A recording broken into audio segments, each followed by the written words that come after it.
What's up, guys? Welcome to the Social Bamboo Podcast, teaching only the fastest and most sustainable social media growth strategies out there. Today, I am joined by Austin Armstrong of the Business Talk Podcast.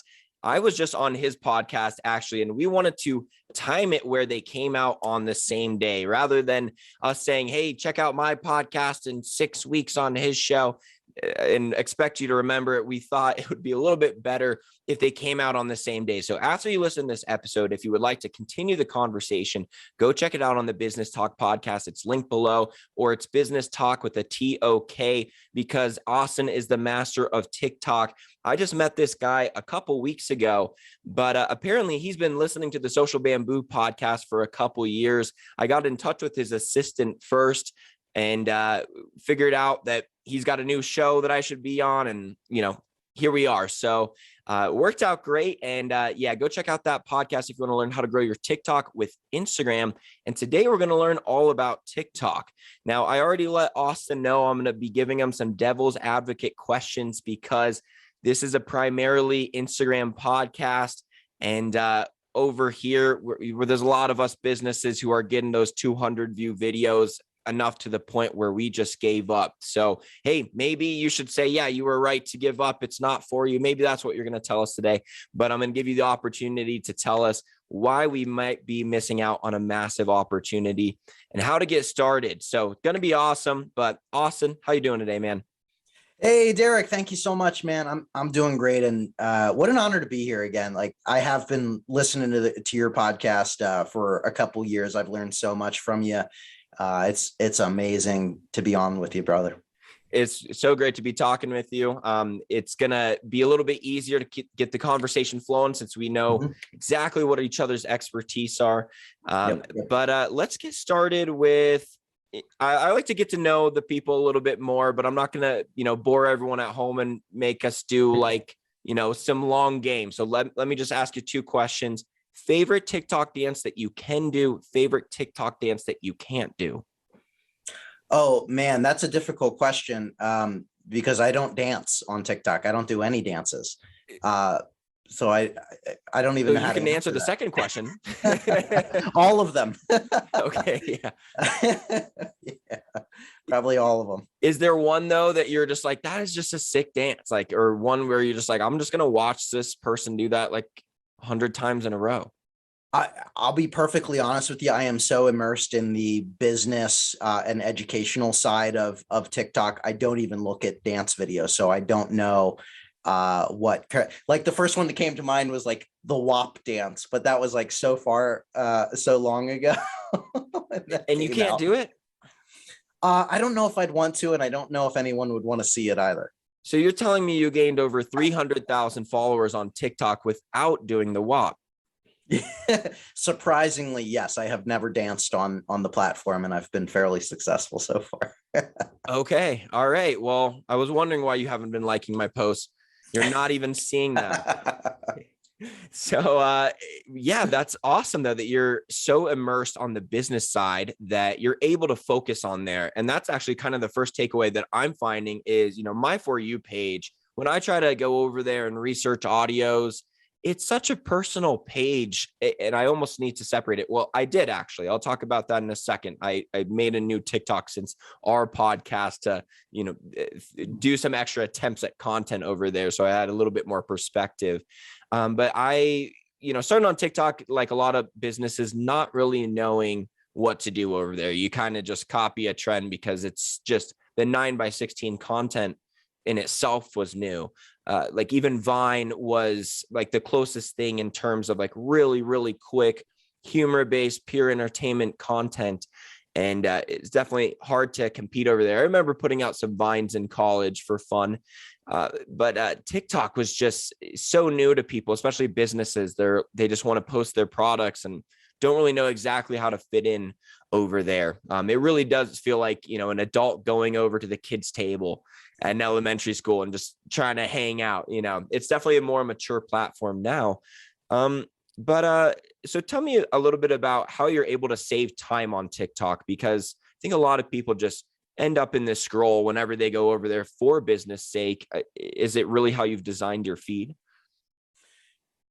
Yeah. So could you clarify what do you mean by saving time, just from a content? Yeah. So, any little, I guess I just get too into the scroll over there. Yeah. And I don't know if it's because you are very strategic with the accounts that you follow, so that TikTok's For You page just makes it so it's always business focused, or anything else that comes to mind as far as saving time. Yeah. So it's engineered to be addicting. So from a general time saving perspective, like just be conscious of how much time you're actually spending on there, because it is very easy to get into, like, my wife and I call it like a TikTok hole, where we're just like endlessly scrolling. And then, oh my goodness, 30 minutes have gone by. I was just sucked in. So stay conscious of that. But if you want to focus on a particular topic, you want to be immersed in business subjects or similar content creators or whatnot, you do have to train the algorithm a little bit to surface more of what you are actually interested in. So when you first open TikTok, for instance, it is going to be dances. It's going to be random videos. It's probably going to be some kids. It's going to be dog videos. It's going to be prank videos, because it doesn't know what you're interested in. It's just going to send you whatever content is going viral at that time to assess your engagement. And there's a couple different ways that you can train it. You can start by searching in the discoverability page, search for anything that you're interested in. You can look for accounts, you can look for hashtags, and start to follow and engage with content that way. You can also press and hold on any video that shows up in your For You page and click on not interested. That's like a really powerful signal for TikTok that, listen, this is not content that I want to see. So it's going to show you less of that, because it's an additional step, right? It's not just a scroll immediately. It's taking that step to say, I do not want to see this type of content. So it does take a little bit of time to train the algorithm to show you more, but it's one of the top algorithms out there to learn about you, for better or worse. But it really is engineered to be addicting. And by putting in a little bit of work and spending a little bit of time consuming content, you'll find that it's a very enjoyable feed. So what does your schedule look like for TikTok? Do you have it in there, like from this time to this time, I'm researching audios, from this time to this time, I'm like creating posts, or do you more just swing it and you're just disciplined enough to, get your stuff done? So how I create content is a little bit different from how we manage our clients' accounts. For me, it is a very on the whim. As I'm going through my day, I'll have an idea for a TikTok video that I want to knock out. I'll jump on there, because I've posted like over 1,800 videos at this point. I know what's going to work. I know how to structure the video. I can crank that out incredibly quick. So throughout the day, I'll just jump on my phone, knock out a TikTok, and then I might spend an additional 5, 10, 15 minutes scrolling through the For You page, seeing if there's any additional trends or whatnot going on, and see if I notice anything. Sometimes that time is extended because I am not conscious and I'm going through an endless scroll. But I jump on randomly throughout the day. For clients, we typically will go on at a certain time every day and post those videos so that we can maintain consistency for them.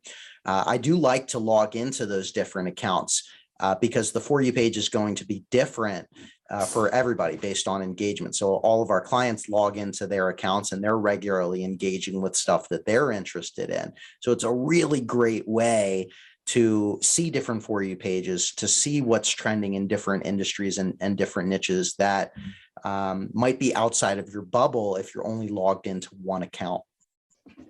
That makes a lot of sense. That is a nice insight to have from seeing the For You pages on all these different accounts, because they're so different. I had some friends over the other day who didn't even know what the gritty was. And I was like, you have TikTok, right? And they both had TikTok, and it had been, it's like, this was like last week, right? So like the gritty's already been a thing for like a couple months, and I'm trying to do it. And I'm like, yeah, try to do it. And they're like, what's the gritty? I'm like, what do you mean? So yeah, it's like so crazy how the For You pages can be different. So what is your content like on Social T Pro, and who would you define your target audience as? Yeah, so I'm an agency owner. We specialize in TikTok marketing and search engine optimization. So a lot of the content that I'm creating is educational content for both of those categories. So I do a lot of SEO tips.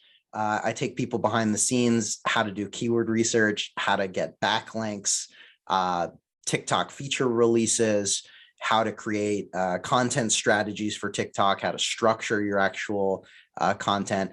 It's a lot of education. I also mix in like useful digital marketing websites, SaaS products, and whatnot. We can get into some monetization tips and strategies as well. But that's one of the main ways that I monetize my TikTok is promoting websites and SaaS products and whatnot. So that's another category of content that I'm actively creating. For affiliate marketing? Affiliate marketing and sponsored posts. So brand deals. Yeah. And so my target audience is really service-based businesses. That's what we found we work really well with. We've worked with some product e-commerce businesses in the past, but really our area of expertise is service-based businesses. We work a lot in many different industries. I come from a behavioral health background, so I work a lot with therapists and doctors and drug and alcohol treatment centers and whatnot. But we've worked with lawyers. We've worked with, oh my goodness, so many different industries, but really anything service related is our target clientele. And with like the lawyer, for example, you would tell him some ideas of what posts to do, or I would imagine it would be difficult to take over these accounts as a TikTok agency, a lot harder than it would be for a lot of Instagram agencies that might just post, oh, it's a brewery, we'll just post the beers and stuff. Like TikTok is so like it needs the person on camera for so many of them. So how do you do that? Yeah, so we go about everything from an educational perspective, because that's what I found is the best way to grow a loyal and engaged audience that actually contacts the business for help rather than just promoting your service or your product over and over and over again. So we do everything from developing the content strategy and working with them to really, I call it quantifying your expertise. So outlining all, we just started we're going to be working with a personal injury attorney, for instance. And we outline all of the things that he helps people with, all of the, auto accidents, dog bites, falling at work, things along the lines of that. We find a list of competitors, related content creators that are already doing well so that we can model their content, as well as I really come about this from an SEO perspective as well. That's my background in digital marketing, search engine optimization. So we tackle TikTok in a very different way. So we'll do something like we'll leverage a keyword research tool like Ahrefs or semrush.com, and we'll type in, personal injury. And then we'll click on the questions tab and we'll find a list of questions that people are searching for on Google and other search engines. And we turn that into a content strategy. So we'll present that to the lawyer in this instance, or any other service-based business that we're working with. They'll create a short 60-second or less vertical video answering that question with as much value as they possibly can. And then we take care of the rest. We edit around the uhs and ums. We, punch in, punch out, use some B-roll and whatnot, and then we actually post. So essentially, we leverage their expertise and TikTokify it. Awesome. Yeah, that's great. I think I can see how the execution strategy would actually work. I think a lot of how I'd imagine TikTok agency, how a lot of them might be doing it, without like, all right, you have to record the video and then we'll make sure that it's edited so it's the right speed and everything. There's a lot there that that makes it so the client, regardless of their current experience, can partake on TikTok. So that's awesome. Absolutely. So what about like the trends? Do you ever recommend you should do, like, when a trend is available, are you trying to fit yourself into it, or is it ever like, if it's blatantly obvious that we should do this trend, then we'll do it? Or is that just like not really part of your strategy for growing the engaged following, like you said? No, absolutely. If there's a trend that we can apply to their industry, we'll absolutely jump on it. That jumping on trends, especially if you can jump on a trend early, has massive viral potential. That's not the core of our strategy. The core of our strategy is providing education and nurturing an audience around your expertise, but have fun with it too. This is a platform that it's fun, it's new, it's engaging. You can jump on some of these things and have a blast with it. So if I'm noticing a trend on one of our accounts, I'll look at it. I'll look at all of the videos so that we can come up with an appropriate strategy, and I'll send that over to our clients, and we strategize together on some ideas of how they can actually jump in that in a meaningful way. So how would you recommend a lot of product-based businesses get started on TikTok? I think there's a lot of artists listening, a lot of fashion and clothing designers, a lot of people selling products that are under $100, and their current Instagram strategy might be more acceptable to just post the product itself without a lot of entertainment going on outside of it, even without the music component. It's a lot more acceptable to just kind of document your product. How would someone like that, what would be some ways that they could attack TikTok in a way that's actually going to work for them, apart from just filming their product to music? Yeah, absolutely. So there's going to be a lot of similar, I know your audience is Instagram focused here. So there's going to be a lot of similar trends on TikTok that are like Instagram Reels trends, where I see a lot of candle makers and whatnot, creating videos that are, showing products to the beat of the music and whatnot. You can do a lot of that as well, but I think take people on the origin story, why you are creating the product that you're creating, what it means to people who buy your product. Take it back a level and address it from the emotional standpoint of why someone needs that product in your life. What does it solve? Even if it's just entertainment, even if it's just a mindless thing, tap into that a little bit. Or maybe your product is solving a problem in someone's life. Tap into those problems. I love use case videos as well. Show different ways that your product can be used. Maybe something that they've never thought of before. Taking people behind the scenes of how you're actually creating that product, what goes into it.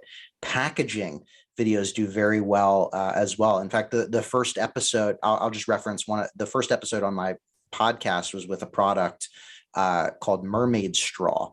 And something interesting that they have like almost 2 million followers on TikTok. They are absolutely crushing it. It's a metal reusable straw, and they have some other products and whatnot.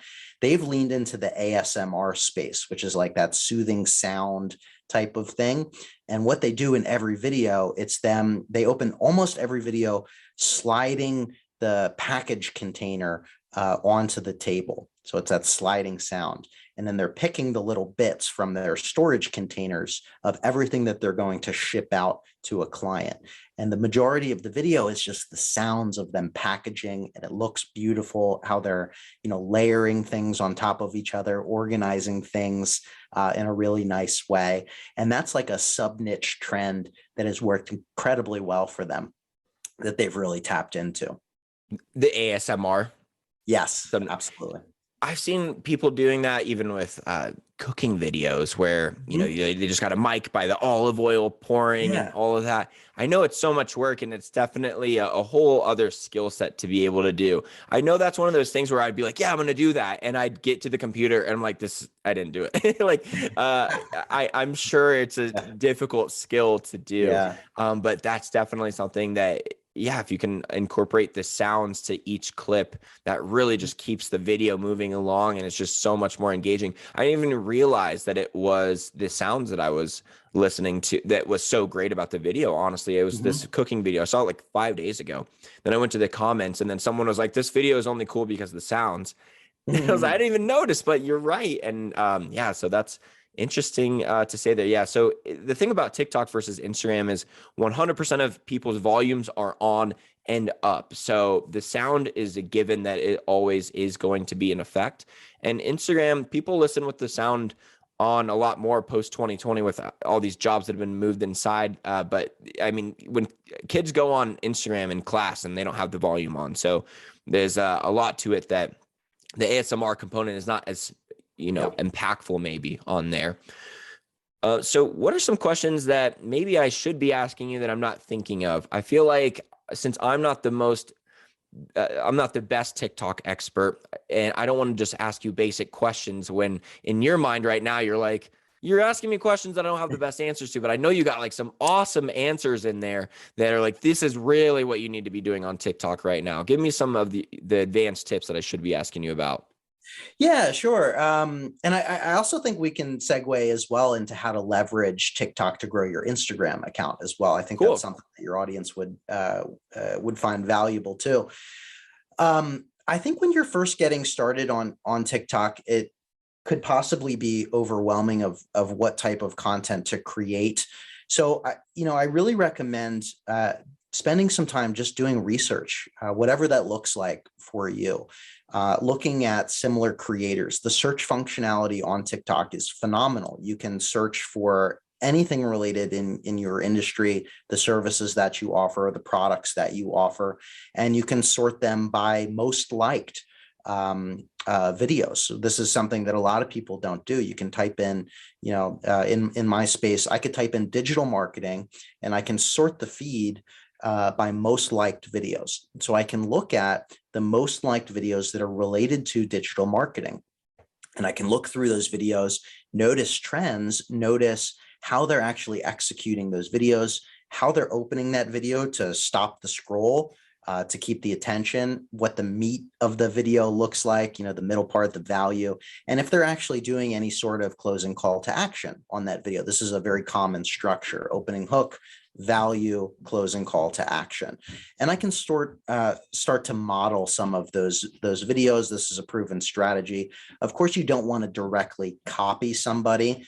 That's just kind of unethical thing to do, but apply your own spin on it, model the success, and apply your perspective and your unique voice and products and services to this proven model.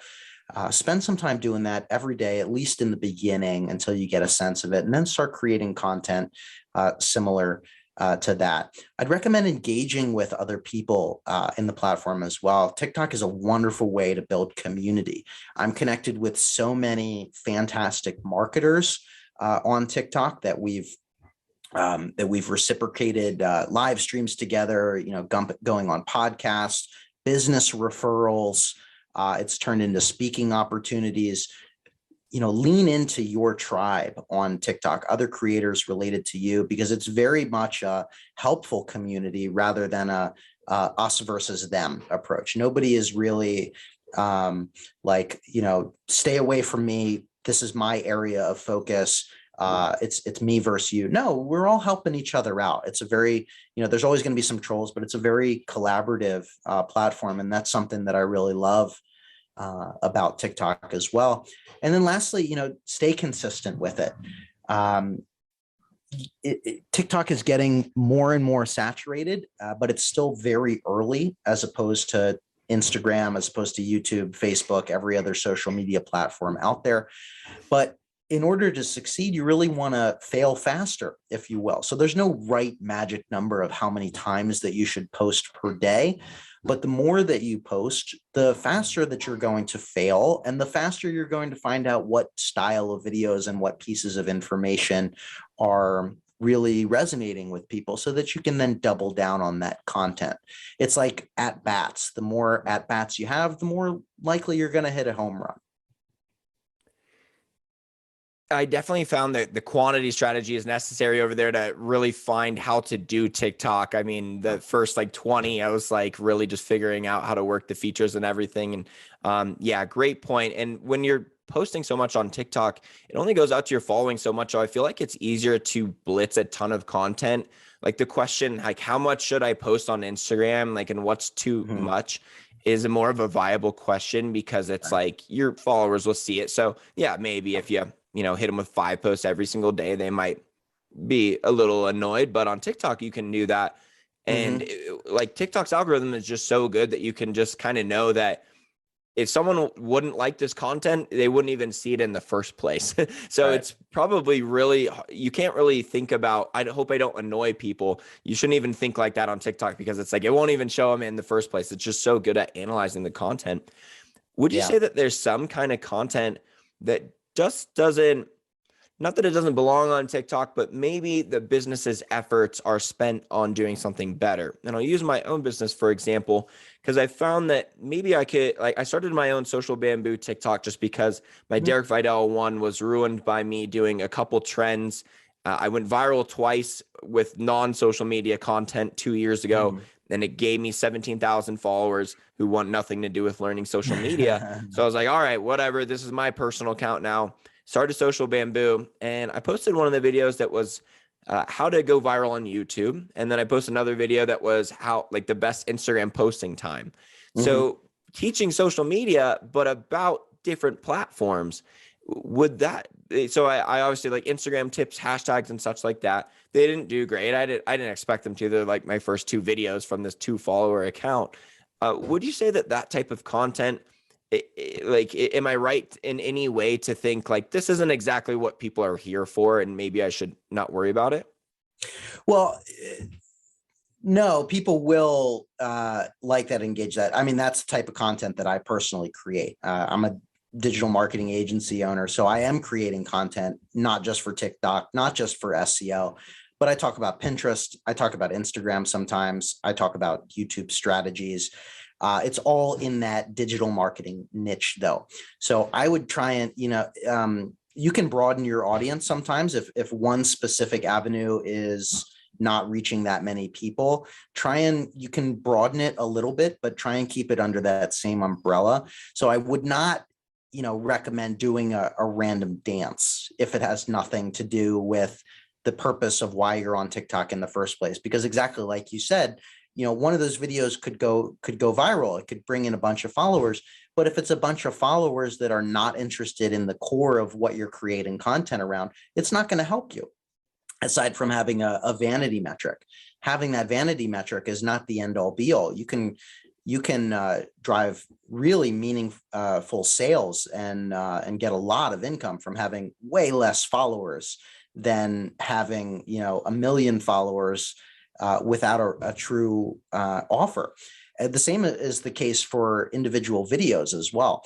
I've had videos do several million views, but it doesn't translate to as many sales as a really highly targeted video of, hey, I'm accepting new clients. If you'd like to apply to work with us, click the link in my bio. That is not a video that's going to go viral, but that's a video that's going to generate me a lot of income. So just always keep that in mind. What is your goal on TikTok? And really, what is your goal on any platform? Stick to that and stick to it consistently. So would you say that when people are coming over to TikTok from Instagram, that how their posting strategy should change for, like, which part of my audience am I creating content for is probably the more general version of whatever audience you're posting to on Instagram. So for instance, I post more Instagram specific stuff on there. And then on TikTok, I would be like, keep it to your entrepreneur posts, right? My, like, why you shouldn't quit, and you don't need to work a 9 to 5. And I don't even have a post like that, but like any of that kind of, more general business stuff. It sounds like you still do digital marketing, but you're just not, I wouldn't niche myself down on TikTok to like Instagram tips. It probably wouldn't do that great to like pigeonhole myself that far, even though niching down usually does work. Like, have you seen someone specifically do Instagram tips? There are a couple people that do focus on that. I can't think of any usernames offhand, but I think you can. There's tons of hashtags like Instagram tips, Instagram hacks, Instagram tips and tutorials, Instagram tips and tricks, IG reels. Like, these are hashtags that have millions, if not billions of views. Something like Instagram reels is going to have like a billion views on TikTok. So that is the opportunity. Even though it sounds counterintuitive, anybody that has a TikTok is likely going to have an Instagram account. People are consuming educational content on TikTok. That's just where a lot of people are gravitating towards right now. So you could be that Instagram guy on TikTok. Absolutely. There's a lot of people that are focusing on this that have a couple 100,000 followers on there, and they're doing it exceptionally well. So absolutely, it could. Okay, so maybe it's not that you're posting content to one layer out of your niche, but one layer out of your the awareness of these customers. So what I mean by that is on Instagram, because like it's going to a lot of your followers, it's a lot easier for me to post more of the content, like book a call and stuff like that. On TikTok, you're just sprinkling that in every once in a while, but for the most part, you're creating the post for someone who's never heard of you before. On Instagram, you're creating it a little bit more for people who have heard of you before. Yes, yeah, that's definitely a fair assumption. So TikTok definitely acts as a top funnel, if you will, top of your marketing funnel, a broad awareness stage. It is absolutely a tool that you can highly convert on as well. But a lot of people use it as that broad, awareness. Here's 3 Instagram tips that you've never heard of before, right? Just putting out general information that's going to resonate with a large audience of people. That's what's going to cause people to follow you. If you have a lot of other Instagram marketing tips on your profile, and if they want to learn more from you, they might actually go into your Instagram account that you have linked in your TikTok bio, for instance, or wherever that you drive them. But yeah, so you want to create a majority, like 80-90% of your content is educational, broad awareness style content to just bring more people in. And then that 10-20% is, you can hard sell, or you can do a call to action video of where you want to direct people next, but you don't want to do that too often. Would you say your sales efforts from TikTok are more from TikTok to free download to sale, or from TikTok to phone call to sale, or from TikTok to Instagram to all of those other things? Like, what would you say is like a best strategy? And then talk about going from TikTok to Instagram. For me personally, my funnel is TikTok to call, typically on Calendly. So we jump on a Zoom call that they schedule with me. And then I close them from there. So TikTok has been phenomenal for me to directly close people off of.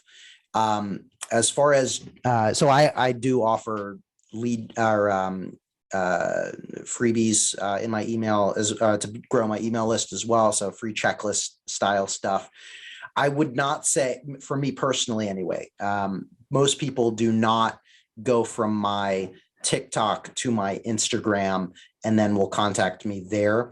I do have a strategy. I basically leverage my TikTok videos to grow my Instagram account by just repurposing them as Instagram Reels so that I'm organically growing on Instagram.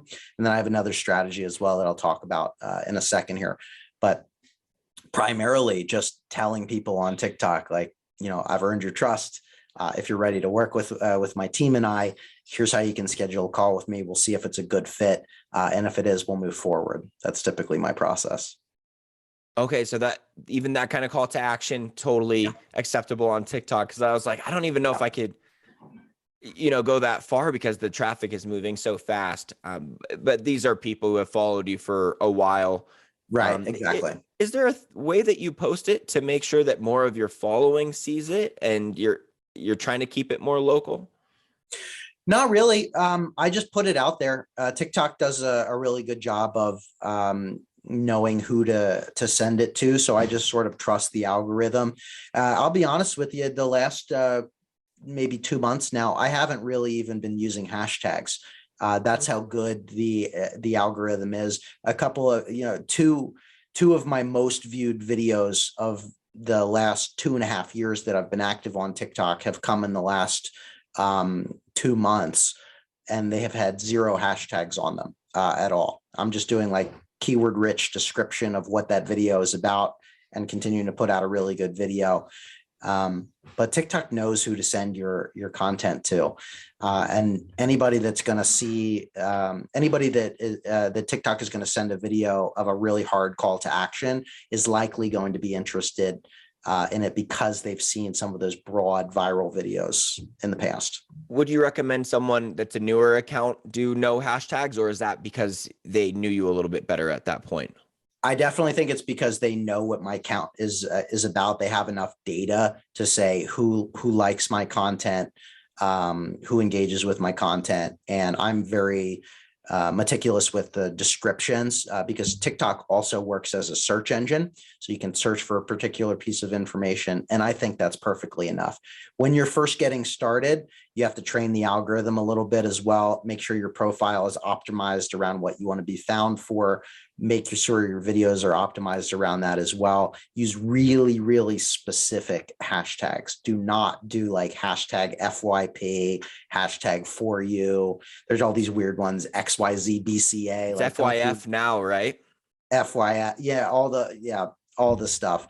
Don't do any of that. Go really specific on what your video is about. You're going to reach the right audience that way. Oh, I just had a question for you, and then I lost it when I was thinking about the For You feed because it's called For You feed instead of For You page now, right? Yeah, essentially. Yeah, I don't even know why they even think they need to do changes like that. They're like, oh, this should help. Yeah. Oh yeah, I was gonna ask about. So they do stories now. Is this the beginning of the end for TikTok? Which is still so far from it, but Instagram, like playing that Instagram game of we'll just adapt other apps features and just cater to people who have already been on here for a while and already know the current features, and we can just go ahead and add new features like crazy. What are you thinking? Yeah, I don't love the stories edition. TikTok leaned into it. Was so creative when it first came out that it was the fresh platform. It was the new kid on the block. Before TikTok came out, I'll be honest, I felt like social media landscape was a little stagnant because there wasn't much growth for a long time. And the biggest thing to come out was like IGTV. It was like the big new thing. Yeah. And it flopped, unfortunately. And then TikTok came out and it felt raw. It felt emotional. And it felt like it didn't need to be as polished as Instagram was. You could just jump on there and do a rant.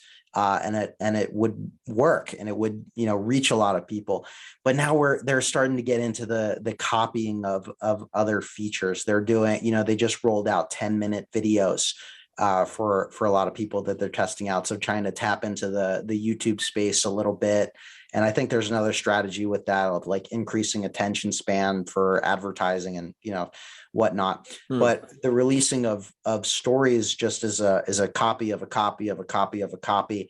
And, I've done some stories now, but because of the rawness of TikTok, I'll be honest, I don't really know what I would post as a story that I wouldn't just post as a regular TikTok video, to be honest. Now, I have talked to some people about this, that they sort of cater their feed a little bit. And they only want to put out a particular style of content, and they're going to be using stories as the behind the scenes, day in the lifestyle stuff. But I post all of that regularly on my TikTok anyway. So like I've done stories to promote new podcast episodes that drop, highlighting people on my team and things along the lines of that. But these are also things that I probably would have just posted as a regular TikTok video. So I don't like the copying one another. I think they should lean into their authenticity and differentiate themselves from the other platforms out there. Yeah, hard to fully wrap my head around what I think about it from a user case. It's like my initial reaction is I don't like it. From a business standpoint, I mean, that's a really good point about the 10-minute videos increasing their attention span over there, which makes them watch advertisements longer, which makes them get paid higher on the advertisements and them work better so that more advertisers come on. And ultimately, I think that's what I mean by the beginning of the end is, has the company started making decisions for money over users? And initially they make it over users over pretty much everything else, is why it's always like the new cool thing. There's even very little ads on TikTok right now, or I don't even catch them. But like you scroll, like I feel like it takes a while before you see an ad. So it really hasn't been oversaturated by marketers yet. And that's honestly part of why I don't feel like I want to come over there and start talking about business sometimes. I'm like, I kind of just want to let the kids have their fun. Like, I don't want to, like, I just want just keep doing your dances and shit because I know it's all going to come to an end. And I'm like, just trying to let you guys have it as long as you can without me showing up on your feed telling you why you need to get to work. So I don't know. I hear it myself, like that it could be a limiting belief, but there's just my For You page is just like, this is my guilty pleasure app right now. I hear you. But everyone's algorithm is just showing them what they want to see. So I think that's what I really need to go off of. Like I wouldn't see my own content because that's not what I came here for. But hey, some people did. Last thing I want to ask you about was the SEO that you're alluding to. At first, I was thinking that you were SEOing your TikToks for the sake of coming up on Google, but that's maybe partly it, but it seems it's more for the SEO within the search engine in TikTok itself. Is it any bit about Google? Yeah, a combination of both, actually. So Google told us almost a year ago now, I guess 9 months or something like that, that they're actively going to be indexing TikTok videos and Instagram videos directly in Google search results. So it is a play into that. Google already surfaces YouTube videos in search results, but their goal as a platform is to surface the most appropriate content for the searcher's intent at that moment. And they recognize that sometimes it might be an Instagram post or it might be a TikTok video. So you can do some real-time examples of this, which is pretty cool. On your phone, on mobile, it does seem to be the precursor right now is TikTok. But if you do a Google search for like TikTok SEO, for instance, and you're scrolling on the Google search results, there's a short video shelf on search results now that are TikTok videos. It's a vertical scrolling thing. It shows the video thumbnails of on it. Google desktop and mobile? Just mobile, Okay. I believe right now is what I found. But most people use Google on mobile anyway. So that's where the primary search comes from. But it's fascinating. And I happen to be a lot of those videos in that feed because I've positioned myself as an SEO person. So that's been fascinating. And we've done this in a couple different searches like TikTok addiction. Some of our clients pop up because I work with addiction treatment centers quite a lot in there. But within the app as well, and maybe this is a controversial opinion, I don't know, but I think that every social media platform, including Instagram, is a search engine. People are just looking for information in a different way. So you can optimize your profile. For instance, the display name. So just like on Instagram, you have your username and your name field, right? Mm-hmm. And those don't need to be the same thing. It shouldn't be just your username replaced.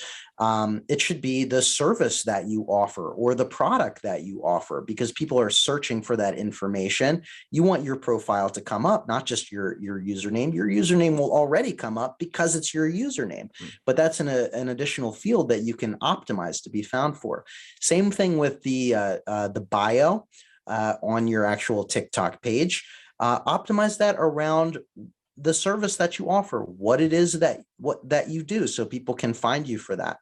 But something that I've been really testing recently as well is how granular that you can get, or how granular the searchability in TikTok is. So this is why I do really keyword rich descriptions on my actual videos. So I did a video about this the other day, but you can type something in and even search by username. So the video that I did was @SocialtyPro, turn a blog into a video. And I just searched for that, @SocialtyPro, turn a blog into a video.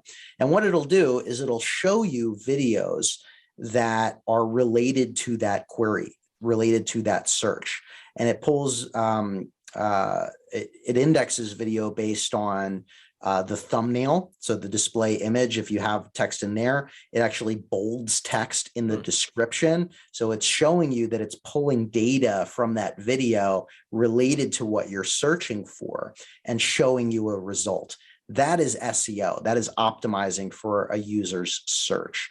So, this is how you can be found for all of your products and all of your services, is make sure those descriptions of the videos that you're posting have the keywords and have what you're talking about in that video, so that when people are searching for videos on whatever it is that you offer, you can be found. So the places that you're trying to appear are in text. You're trying to include a keyword on the video, and then you're trying to have it in your voice too, because it's transcribing it. So you're trying to say, Absolutely. Instagram tips, blah, blah, blah. And then also in the description, not necessarily the hashtags, but the actual caption, what you're writing about it. Absolutely. Anywhere else? Well, your name field as well. So something that like my name. So that would be per post, but then also you optimize your account too. Yes. Yeah. Okay. Absolutely. And, another thing that you can do too is if you're creating a TikTok video and you're not using a sound, you can actually name that sound. So if you're doing, SEO strategies to grow your business, I don't know, or 5 tips to grow on Instagram, right?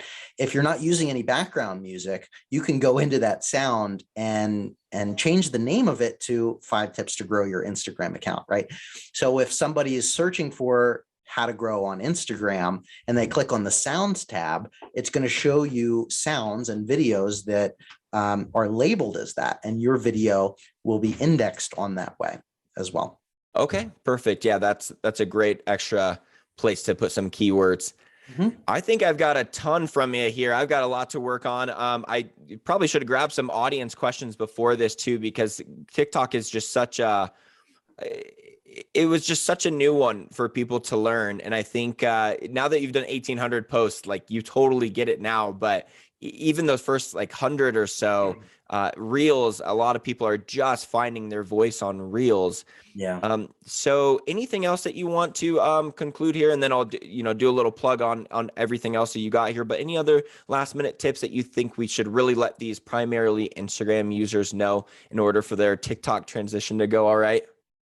Yeah, one final strategy that I've used a couple times to leverage TikTok to grow my Instagram following is sometimes the TikTok algorithm will be a little finicky with their rules and regulations and whatnot. So if a video gets flagged and taken down for whatever reason, because of my strategy, I'm always repurposing my videos onto my Instagram account.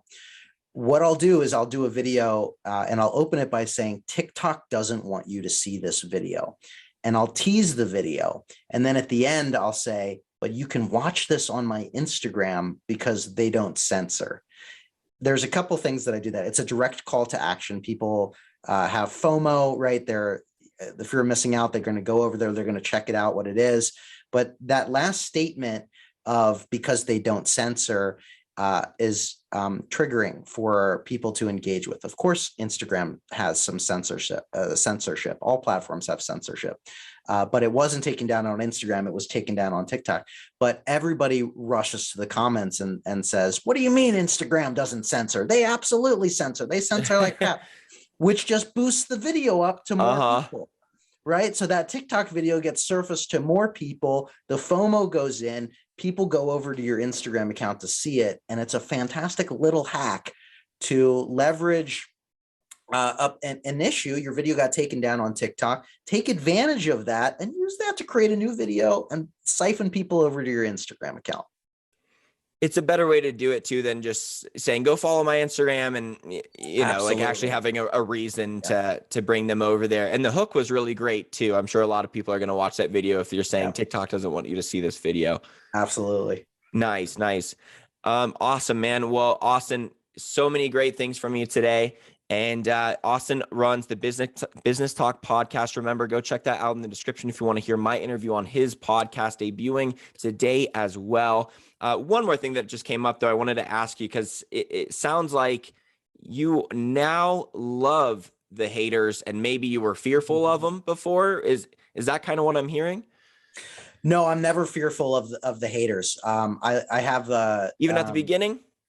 Even at the beginning, because I know what I'm saying is my truth. And this is easier said than done for most, but hug your haters. Like if somebody trolls the comments, I'll just ask them a question because they're going to come back and they're going to, engage and justify their perspective I just use it to my advantage.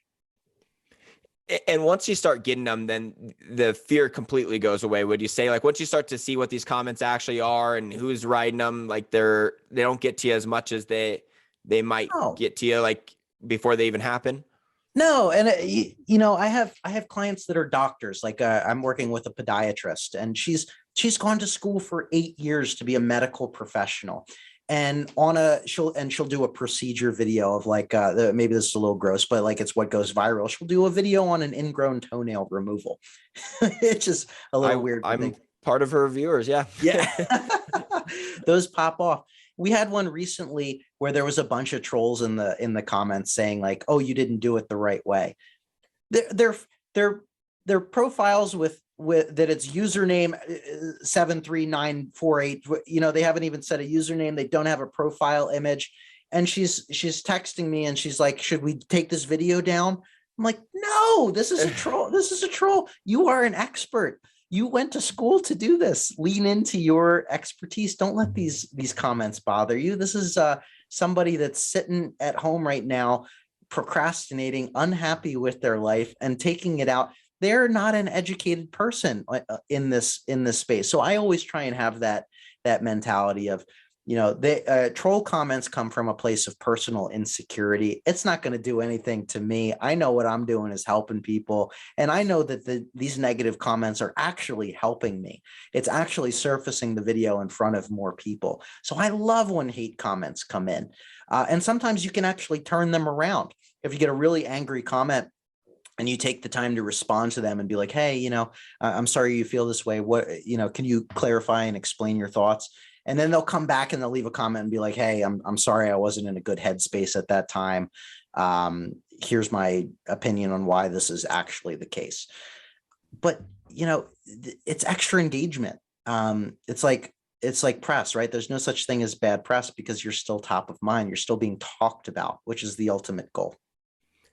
Yep. Great point. And I totally agree with what you said there. As long as you're posting your truth, they won't get to you. And that's what I found too. Like I was really scared one time to come out with some scam videos about like some cryptocurrencies that were really popular, but I was like so sure about it. And I came out with it, and within like an hour, I had like 7 dislikes and 0 likes. And you know, as someone who posts like Instagram hashtag tips, like I don't really get dislikes, right? So I was like, what's going on? And it freaked me out at first. And then like the first wave of negative comments came in, and I was like, oh, appropriate response back. I was like, I can see why they thought that, but I was like, oh no, this is why that is also not correct. And then I was like, oh, like I came out with an opinion on something that I was really sure about. And if one of these comments like really had like the greatest opinion ever, then sure, I can, you know, talk it out with them. But for the most part, like you said, if you're the expert, no one is going to come in that's a basic user that is likely under 18 if they're leaving these negative comments as well, and no more than you. But it's just if you know people under 18, they think they know everything. So if you knew how old they were and who this person was, rather than, you know, the profile picture they're hiding behind, then I'm sure they wouldn't get to you. So just wanted to throw that last thing in there because you talked about the negative comments, and I know that's a big thing on TikTok. Anyways, wrapping up though, go check out that podcast, and then Social T Pro is where he's at on all major platforms. So go check him out. Thank you so much for coming today, Austin. Derek, it's an absolute pleasure, brother.